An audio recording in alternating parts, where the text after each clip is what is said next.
If you were stuck waiting for rescue on a remote island full of killer creepy crawlies, what would you do? What started off as a simple archaeological expedition quickly turns deadly after a sudden medical emergency requires immediate evac. But with the professor fading fast and rescue possibly days away, 5 complete morons are forced to brave the godless jungle in search of a miracle plant that can potentially save their friend's life. All they have to do is wrestle it away from the grasp of a 60-foot man-eating reptile. How hard can that be, right? I'm going to break down the mistakes made, what you should do, and how to beat the big-ass snake in Megaboa. Dr. Malone thinks the world of his students, which is why he's flown 5 of them out to a tropical paradise off the coast of Colombia for a little Indiana Jones action, albeit with a lot fewer death traps and hostile locals, or so they think. After catching a helicopter out to the island, the gang sets up camp without a hitch. Just as they're about to settle in for the night, it becomes clear that they aren't alone out here.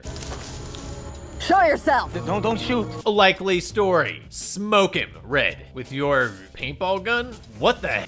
Okay, maybe that's going a little too far, but there's definitely something shady about this guy. The strange man, Joaquin, claims he was stranded here after a shipwreck and that he just lost his friend to a snake bite. And yet, despite being camped out only a short distance away and seeing their chopper come in, he only picked right now when it's near pitch blackout to come ask for help. And then there's the fact that despite likely losing all of his gear with his boat, he refuses his rescuer's hospitality and decides to walk back through the forest to pass out on the beach, even though he's supposedly going to come right back to bum a ride back to the mainland. Call me paranoid, but he could be sizing us up. For all we know, this island's home to some kind of criminal enterprise that doesn't want a bunch of tourists snooping around their operation. Or maybe he's just delirious from prolonged dehydration. Whatever the case, we should get on our sat phone and call in a rescue helicopter immediately. If he starts acting weird or tries to stop us, then we know something's up. If not, he's probably legit, in which case, are you really going to force the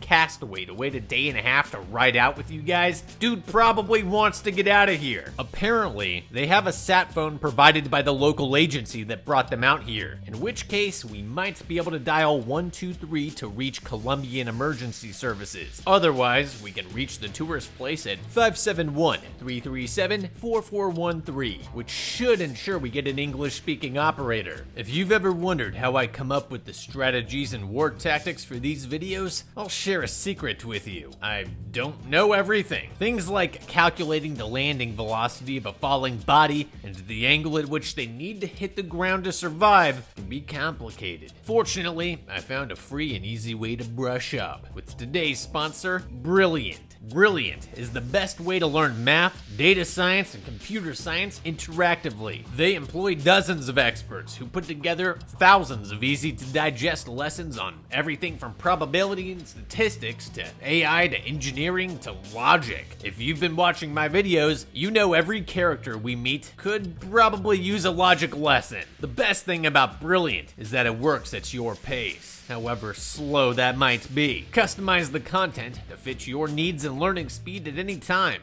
Brilliant even offers a starting quiz to match content that fits your skill level and interests, and then grows with you as you learn. Whether you're a complete beginner or you're ready to write programs for the quantum computer that's finally gonna take down Ethan Hunt. It's also great for students who need to level up their calculus, algebra, or computer coding game and want to learn by doing interactive lessons. Right now, I'm checking out their Thinking and Code course, a programming launchpad that teaches you how to create computer programs to solve real-world problems quickly and easily. Not only am I learning how to nest and repeat commands, but these visual problems are basically like addictive puzzles that you just want to keep playing. Right now, Brilliant is offering a free 30-day trial for nerds who use my link, brilliant.org/nerdexplains. The first 200 of you who head over will also get an extra 20% off Brilliant's annual premium subscription. Thanks to Brilliant for sponsoring this video and supplying us nerds with even more nerd stuff. Also for making us more smarter. Unfortunately for Joquin, no one here seems to care all that much, so he's just gonna have to wait. That is, unless an unforeseen ticking clock should appear that forces our protagonist into action.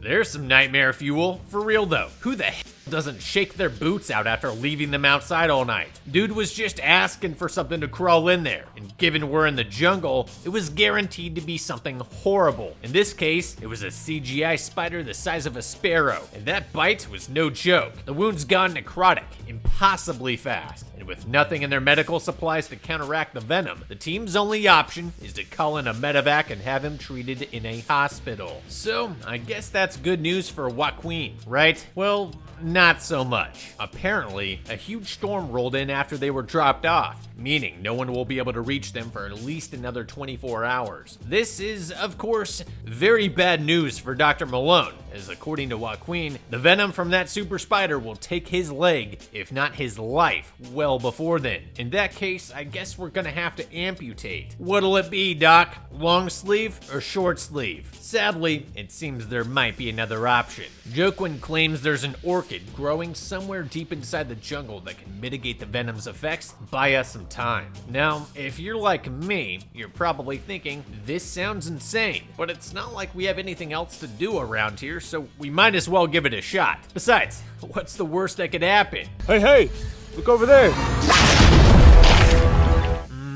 Well, we'll be careful. As a matter of fact, why don't we just send the drone out first to make sure this rando isn't leading us to our deaths? You see, one of Malone's students, Benji, brought this thing out to survey the entire island. And since the original purpose of this trip is totally shot, we might as well put it to good use. Beats walking for 4+ hours only to find out our guy was hallucinating. At the very least, we should arrange a check-in time with Mother Base so they'll know to send the drone out looking for us in the event we get lost. Sure, the island is huge, but it appears the onboard camera is equipped with some kind of recognition software that can spot and highlight human faces. So that should allow them to scan large swaths of forest somewhat quickly. Well, I'm sure it'll be fine. And sure enough, after spending all morning slogging through the forest, our intrepid band of adventurers find exactly what they're looking for. Only, there's a problem. Where are the orchids? There.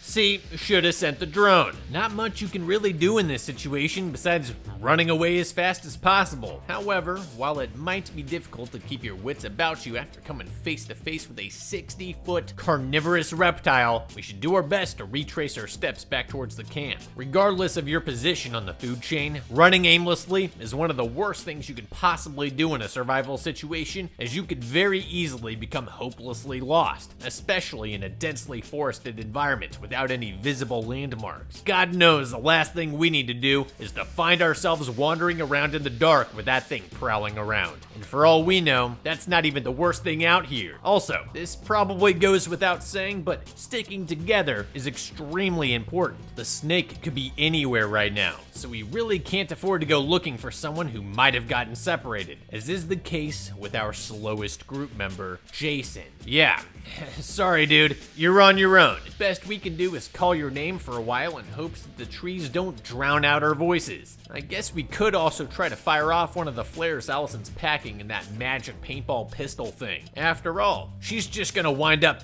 them all away later on. You'll see what I'm talking about. The only good news is that snakes' ears are internal, and their hearing is more centered on picking up vibrations through the ground than honing in on sounds in the air. So, we should be able to call out to one another without the risk of drawing it in. Keyword should.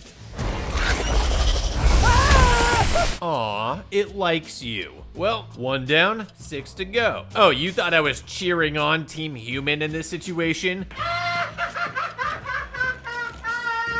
Normally, yes, 1000%. But as you'll come to find out, these people belong here. I'll do what I can to help them survive, but that's mostly because I'm not super familiar with snake tactics. Plus, I mean, just look at that thing. I don't think it needs any help. At any rate, the field team decides they simply can't bear the thought of leaving that dumb behind. And so they head back to the last place they saw him. That's right, the giant snake den. Like, I get the idea of retracing your steps after losing your phone on a night out. But in this case, if he's still alive, he won't be there. And if he's still there, he won't be alive. Of course, there's also still the matter of retrieving the orchid for Professor Malone. Although, if you ask me, that ship sailed the second we saw the snakes. Besides, Joaquin might know the jungle, but unless he's also a doctor, I'm gonna go ahead and say his prognosis isn't worth risking the rest of our lives. Instead, how about we just head back to camp, elevate the professor's leg, and keep him hydrated until help arrives. The lady on the phone seemed confident they'd be able to get another chopper out within 24 hours. And in the meantime, she said she'd try finding a pilot crazy enough to fly through the storm. Whatever the case, the good guys have a plan. And as you might expect, it's extremely stupid. Basically, they're gonna have Adam climb up and grab the orchids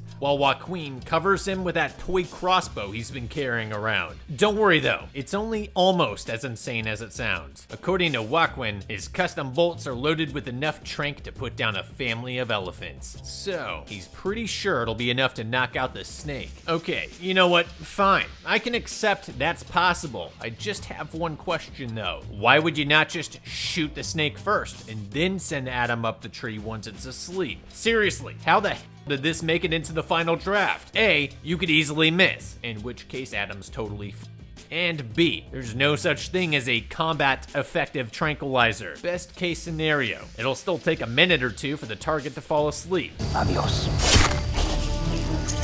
Huh, well, alright then. However, just when it looks like they might actually pull it off, the tranquilizer causes Mega Snake to hork up what's left of Jason, and the sudden shock of seeing his half-digested friend causes Adam to lose his grip on the tree and take a hard fall back to Earth. So, yeah, let's just have someone else go up there and get it then. I mean, the primary threat's still incapacitated, so there's no point in stopping now, right? Well, apparently the sight of Jason's stupefied remains is just too much for our heroes to deal with right now. So they pretty much decide to call the whole thing off and run back into the forest. No, I'm not joking. That's what they decide to do. And yes, I did see the smaller boas up there as well, but until now, none of them were acting like they were much of a problem. So I'm not exactly sure what changed. Either way, it turns out we never even needed to send someone up there in the first place because Joaquin was carrying a stick of dynamite this entire time. Literally, all we had to do was clack that sucker off at the base of the tree and the orchids would come down to us. Not only that, we could then use our machetes to hack Sleeping Beauty's head off and end this nightmare before it gets any worse. Can a snake live for several hours after its head's been severed? That sounds like bullshit. Besides, what difference does it make if the thing's disembodied head was somehow still alive? It's not gonna grow legs and chase after us. So I ask you, what's stopping from turning right around and taking care of this now? Well, I'm sure you already know the answer to that. It's our idiot protagonist, of course. Instead of seeing the explosives as a proverbial ace in the hole against the forces of Mother Nature, Allison decides she needs to throw a fit about dynamite being super dangerous. This, coupled with the revelation Joaquin knew about the snake ahead of time, prompts the grad students to leave him behind and head back to camp, or at least try to. Evidently, despite having large knives and machetes they could have used to mark the trees on their way out, none of them actually thought to do that, and without a GPS or a compass or anything they could potentially use to navigate, all they can really do is start walking in a random direction until they find it, which I can pretty much guarantee is not gonna work. Anyway, while the others go test the limits of their stupidity, let's use this opportunity to tear apart Joaquin's character for a minute. So it turns out he and his now deceased partner in crime were out here looking for the Mega Boa as part of their poaching operation. Now, if it were pretty much anything else on planet Earth, I could understand why they'd want to use a tranquilizer. After all, a live specimen is almost always going to fetch more on the black market than a dead one. But for Christ's sake, dude, did you see the size of that thing? How in the heck Did you guys think you were gonna get it back to the boat? The closest thing we can point to in the fossil record is the Titanoboa, which is estimated to weigh between 1,400 and 4,000 pounds. And this monstrosity is supposed to be even bigger than that. And even if they brought enough guys with them to painstakingly drag it back to shore, how exactly were they gonna keep it restrained in case it woke up? Tie it in a knot? All this to say, Joaquin's choice of firepower is severely lacking. Colombian law allows citizens 18 and older to possess handguns, shotguns, and 22 rifles with the right paperwork. And given they knew what they'd be going up against, you'd think that they'd want at least something that packs a little more permanence.